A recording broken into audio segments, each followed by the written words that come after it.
at this point, and well, we can get into it as much as you like, but how much of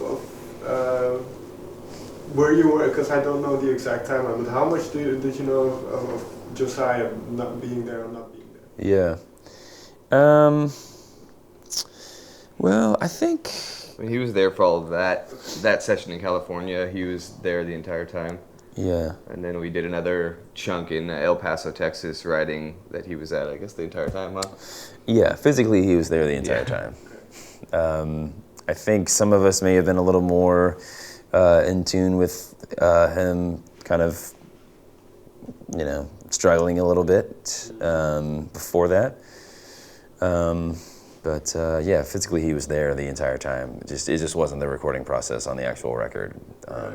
That's sort of right around the time we were like, okay, like at this point we should just do this. We should just make the music. It's been written. Go, take some time away to yourself and start making that motion forward of getting healthy and doing things you need to do for yourself and not for this band, because it's a hard job to quit. No one's gonna want to admit when they can't handle something, especially when it's this sweet. So, I think he needed us to be the catalyst of saying, like, look, man, like it's okay. It's okay. Like, and don't. Like, yeah. But I can assume from your point of view that must have been difficult.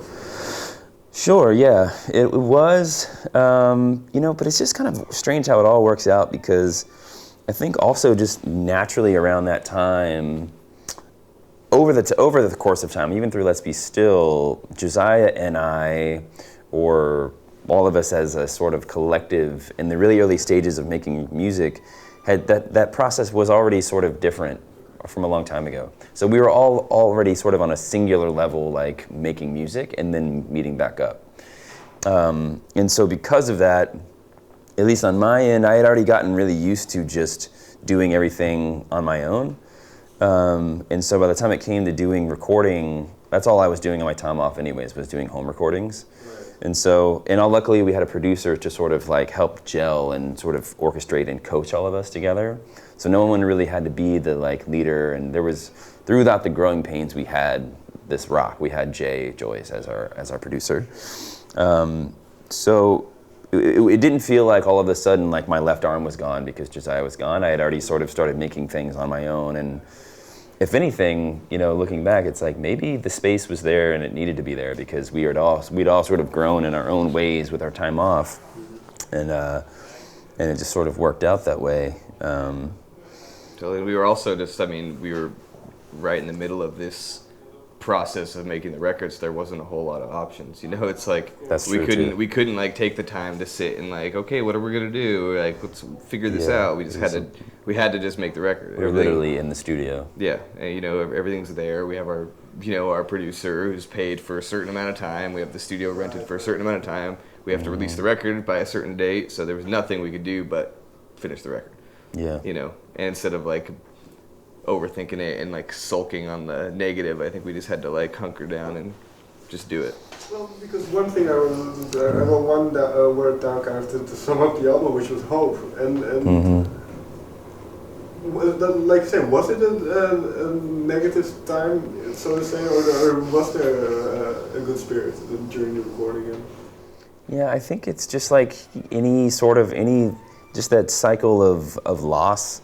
So imagine like when the last time you were broken up with, or you broke up with somebody, you go through different waves. You go through like sadness, anger, confusion. I forget the order of things, but it's just like a psychological cycle that happens to people when they go through loss.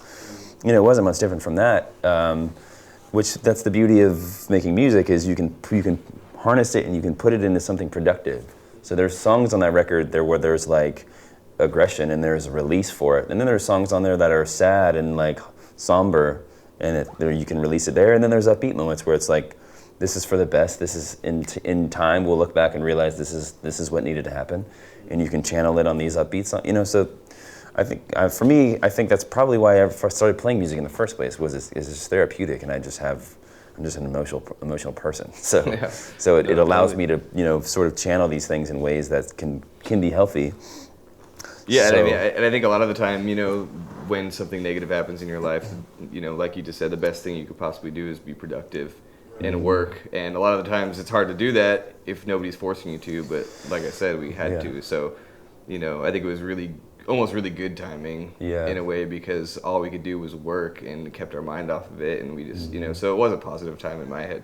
You know, there was this kind of like dark cloud in the corner, but we couldn't focus on that cloud. We had to focus on the record. And everything we were doing in the record with a producer for the first time was really exciting. And so, yeah, there was just a lot of really productive and really positive things in front of us to look forward to, which, like Kenny said, is probably for the best. Totally. And then very quickly, and I have to ask this, so is he doing well now? Yes, he's doing great. I actually just spoke with him and some friends of mine that he was staying with recently. He was doing, a bunch of our friends are musicians, and so he was sort of playing an acoustic collective thing with them recently in New York. Some friends of mine, and they on the side texted me like, Josiah looks amazing. He looks so healthy and happy. He's like, you know, I've just been getting updates. In the meantime, him and I are always talking as well. And he talks to other people in the band. Yeah, he's probably more healthy than all of us combined now, because he's going on these like meditation retreats, like no talking retreat. He's like, and he's just going through all of these steps to, like, you know, find out who you are and what's going on, and he's doing exactly what we all hoped he would do for himself, and what we could all stand to do for ourselves as well. Yeah, I know. We're gonna all like use him as an example. I know he's gonna come back as like the Buddha or something. Yeah, totally. Well, that's good to hear. Yeah. So, I want to talk about what you touched upon, the kind of the therapeutic element of music, and in that sense, then, was there a specific track on the album that kind of had this? Maybe was it tough song to get through, or had a certain cathartic element to it? Maybe not playing wise, but every time I listen to the record, and Signs of Light is the last song on the record, which is a song that he wrote and that we worked on in El Paso as a demo, and we just left it as is. We didn't go back and re-record it in like a fancy pants studio. It's literally like us doing 1 or 2 takes. There's a couple overdubs on it. But every time I listen to the record and then it closes with that song, I mean, I'd say 9 times out of 10, I usually end up crying during it by the end of that song. And it's cathartic. It's not sad tears. It's like, wow, we did it. We pulled it off. Because I think it's like a beautiful record. It's like, I'm very proud of that record. And to cap it off like that, just sort of embodies the entire process that I went through, what we all went through. So in terms of recording-wise, I don't know, but listening back, that song gets me every single time. You know, I feel like I've gone through an emotional roller coaster with the whole record, and then the release is right there with Signs of Light. Same, I agree. Yeah, and that's the one. Yeah. In a sense, then, well, is it the lyrics, or is it just the sample? It's the lyrics, but it's also his voice. And I remember what he was going through when he wrote it, and what he looked like sitting outside smoking cigarettes in the sun, and you could just tell he was like battling demons, and you could just tell that he needed to do something different. We didn't know what it was. No one could really help him. It was just like, so when I hear him sing those words, I see like the whole last 2 years of what I sort of was watching the process. So it's beyond the lyrics. It's just being so close to somebody like that, you know, in that process. Final question then. Because you kind of jokingly said that he's now the example. Yeah. So, seeing somebody you love go through something like that, have you taken now precautions to kind of prevent yourself of? I think so. You know, and I don't know. Retrospect, or what is it? Hindsight's 2020.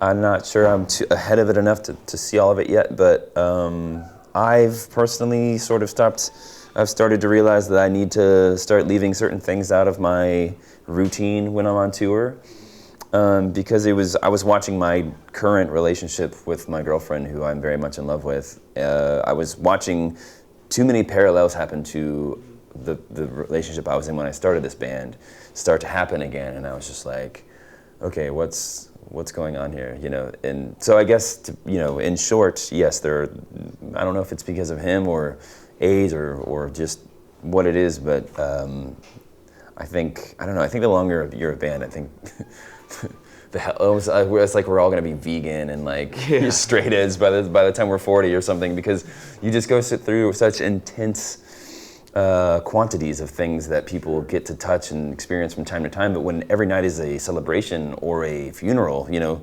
because when a show goes well, you want to celebrate. If a show's awful, you want to forget about it and commiserate. There's always an excuse to have some, whether it's, you know, a drink or a drug or whatever it is, or just, you know, who knows, whatever. But figuring out ways to have a balanced life out here is definitely more on the horizon than it used to be for me, I guess I should say. But I don't know if it's because of Josiah, what I saw Josiah go through or not. I don't know, hard to say. You're probably, you know, I'm sure I'll realize that in a little while. But yeah, I don't know. Okay.